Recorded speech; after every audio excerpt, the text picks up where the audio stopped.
Bonjour. Aujourd'hui, nous sommes dans l'Évangile de Luc, chapitre 6, et notre thème, que la force soit avec toi.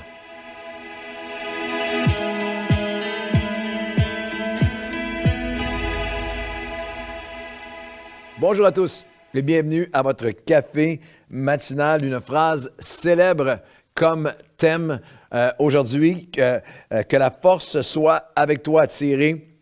Bien sûr, phrase célèbre dit à Luke Skywalker dans la série La Guerre des Étoiles, Star Wars. Je dois vous faire une confession, je dois être un des seuls en Amérique du Nord qui n'a vu aucun des films de Star Wars. Je n'ai pas d'intérêt pour ce type de film-là. Et je sais là, que déjà, je viens de perdre une grande partie de mon public. Vous êtes des fans finis de Luke Skywalker et toutes les aventures de la Guerre des Étoiles et les différentes, les 17 épisodes et versions. Mais moi, j'ai été saisi par cette pensée-là que la force soit avec toi dans l'Évangile de Luc, chapitre 6, parce que nous lisons, verset 17, que Jésus descendit avec eux, s'arrêta sur un plateau où se trouvait une foule de disciples et une multitude du peuple, de toute la Judée, Jérusalem, les contrées maritimes de Tyr et de Sidon. Ils étaient venus pour l'entendre et pour être guéris de leur maladie.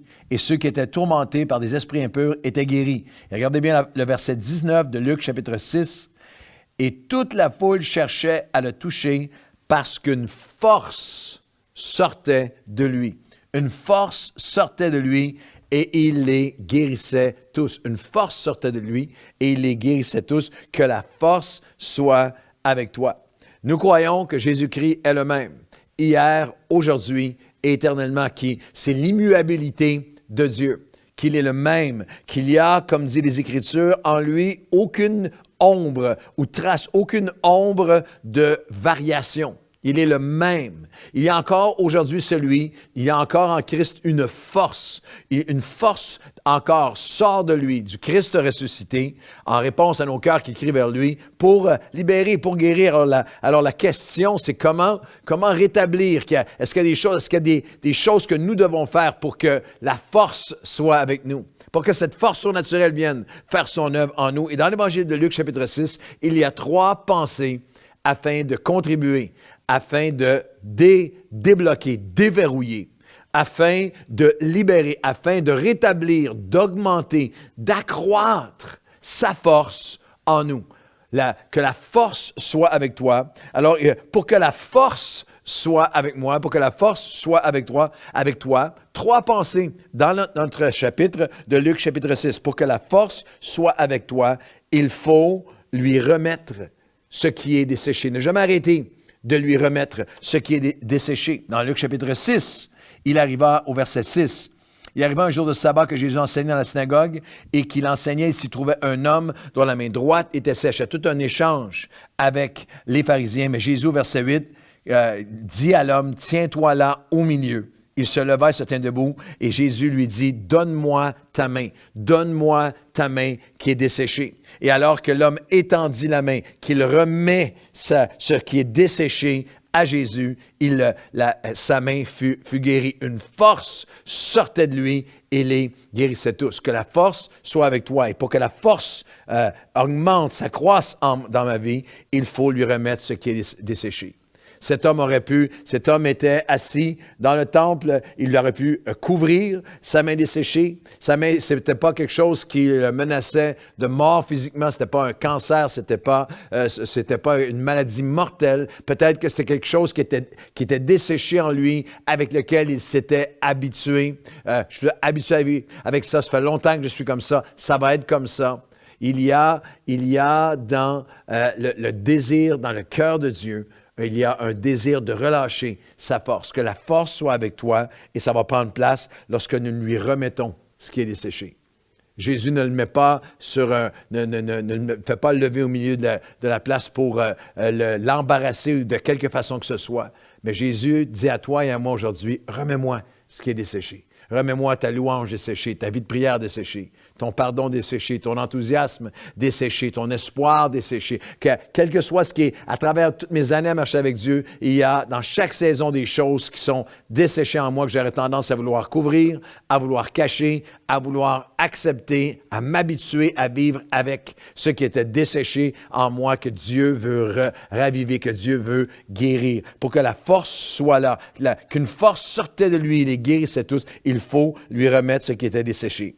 Lorsque j'étais, il y a plusieurs années à Rome, je suis allé dans différents musées et il y avait des explications. Il y avait un guide qui était là qui nous parlait de Léonard da Vinci, de toutes sortes des légendes et des témoignages, des histoires anecdotiques qui sont associées à certaines de ses œuvres classiques et en particulier son plus grand chef-d'œuvre, le dernier repas qu'on voit Jésus avec tous les apôtres à la table. C'est un classique mondial qui lui a pris des années à peindre cette fresque. Et l'histoire est racontée qu'alors qu'il était en train d'y travailler, il a eu une colère épouvantable envers son assistant, son fidèle assistant, s'est mis à lui déverser toute sa colère, son fiel sur lui, l'a banni de son studio, l'a mis dehors. Et lorsqu'il s'est remis à vouloir, il était tellement rempli de colère ce qu'il a fait, c'est qu'il a peint le visage de son assistant, personne ne savait, mais il a peint son visage sur la face de Judas, du traître, du pire.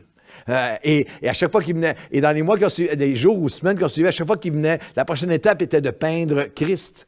Et Da Vinci de dire, c'est comme si j'avais perdu Christ, des mois et des mois et les mots m'avaient frappé mon inspiration était à sec. Je ne suis pas capable de, et en désespoir de cause, le guide nous disait, dans certains écrits biographiques de Da Vinci, qu'il a crié à Dieu, aide-moi à peindre, je ne vois plus le Christ, et que le Seigneur avait déposé sur son cœur d'aller voir son assistant, d'aller pardonner à son assistant, et qu'alors qu'il est allé le voir, il a demandé pardon, à effacer le visage de son assistant pour représenter Judas comme si l'inspiration lui revenait. Moi, j'ai souri en entendant ça, mais il y a cette pensée qu'il y a quelque chose qui est desséché en moi, j'ai besoin de lui remettre. J'ai besoin de le remettre à Dieu. J'ai besoin de lui remettre ma main sèche afin de voir que sa force soit avec moi. La deuxième pensée, dans Luc chapitre 6, il faut lui remettre ce qui est desséché pour que la force soit avec moi.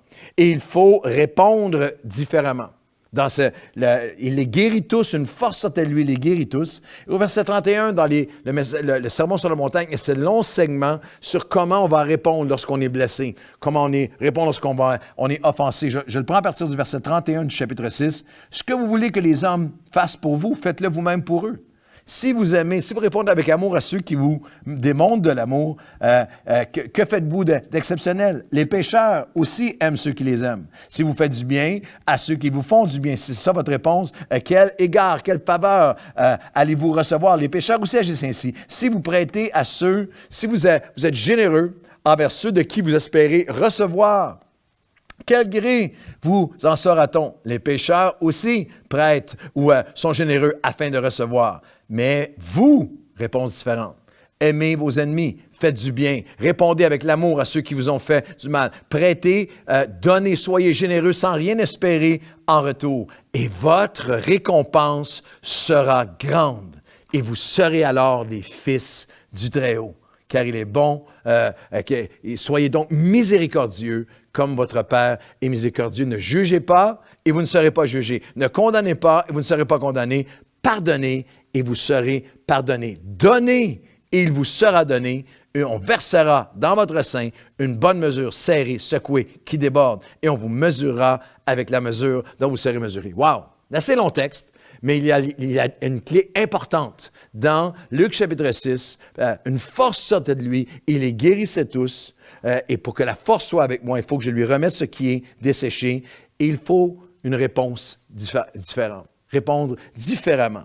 Il y a une corrélation, il y a une équation du royaume important.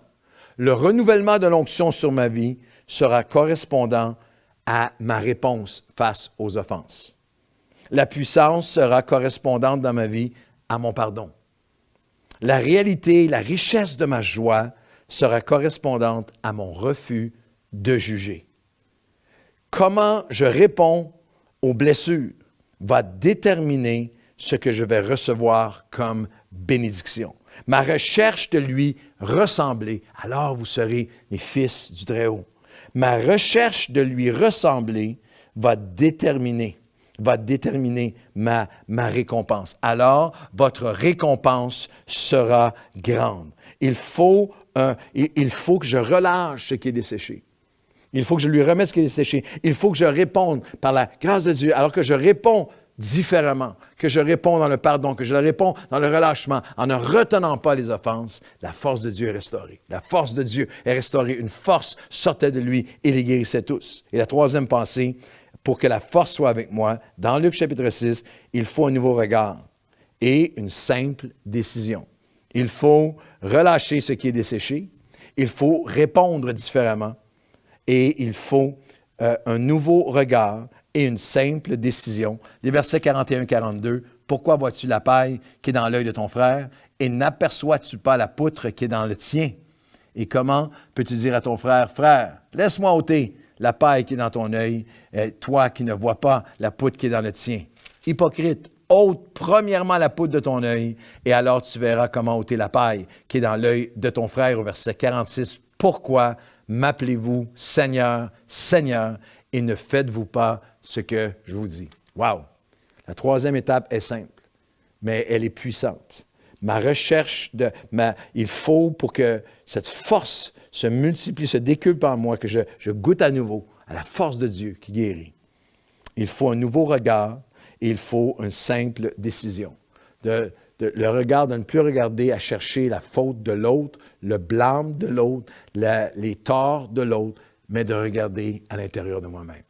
Sonde-moi, ô Dieu. Des chrétiens qui marchent dans la force de Dieu, après mes 4 décennies à marcher avec Dieu, dans la mesure où je lui remets ce qui est desséché, dans la mesure où je lui demande, et avec de tout mon cœur, je relâche, je réponds différemment à l'offense. Il y en a qui ne voient aucun lien, mais il y a un lien puissant. Il n'y a rien qui étouffe plus la force de Dieu, la puissance de Dieu, l'action de Dieu, que lorsque je retiens ce qui est desséché, que lorsque je réponds, je retiens l'offense. Mais si je réponds différemment, si je relâche ce qui est desséché, et si j'ai un nouveau regard, plutôt que de regarder à la faute de l'autre, à l'offense de l'autre, au manquement de l'autre, à la blessure de l'autre, à tout ce qui me manque à l'autre, au tort de l'autre, mais que je regarde à l'intérieur de moi-même, dans mon mariage, dans mon couple, avec mes enfants, dans mes relations, à mon travail. Sonde-moi, ô Dieu, et connais mon cœur. Alors que j'ai ce nouveau regard et cette simple décision de regarder à moi-même. C'est-à-dire, qu'est-ce que moi, je peux changer? Qu'est-ce que moi, je peux t'offrir? Qu'est-ce que moi, qu'est-ce que tu veux me montrer à l'intérieur de moi qui a besoin d'être changé? Alors, le même Jésus, le Seigneur Jésus, qui d'une force sortait de lui et les guérissait tous, veut restaurer, rétablir et renouveler sa force dans ta vie. Alors, Seigneur, aujourd'hui, ce qui est desséché en moi, je veux te le remettre. Comme l'homme à la main sèche, je viens et je te remets ce qui est desséché dans mon cœur, dans ma vie, dans mes paroles, dans mes pensées, dans mes actions, dans ma foi, dans ma générosité, dans mon amour, dans ma patience. Il y a des choses qui se sont desséchées en moi. Je ne veux plus les cacher, les accepter, en venir à un endroit dans ma vie où je m'y soumets, où j'accepte et j'abandonne. Non, je te remets, Seigneur, ce qui est desséché.